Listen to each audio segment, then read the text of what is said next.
Лоши прогнози за престојната зима и количините на струја. Премиерот Димитар Ковачевски денес кажа дека државата ќе се соочи со предизвик да набави мазут за производство на електрична енергија за време на следната зима.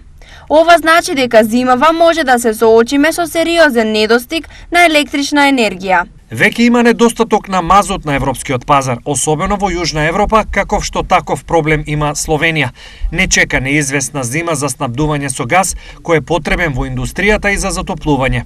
Рече премиерот Ковачевски одговарајќи на пратеничко прашање во собранието.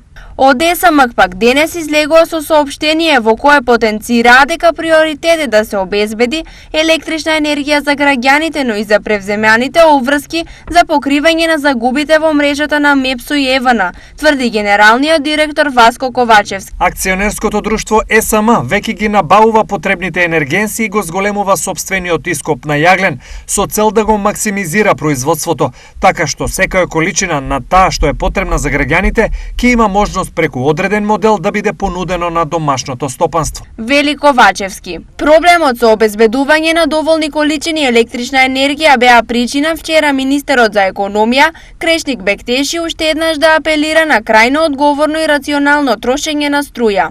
Да направиме повиси за сите граѓани и за индустријата, значи да заштедиме што повеќе електрична енергија колку што можеме, имајќи во предвид дека на таков си начин ќе ја олесниме работата и на домашните капацитети, за да може да покриват не само делот на регулираниот пазар, но и делот на слободниот пазар. Од август во државата ќе стапи на сила кризна состојба во делот на енергетиката, а тоа подразбира и можност за воведување на рестрикции на струја.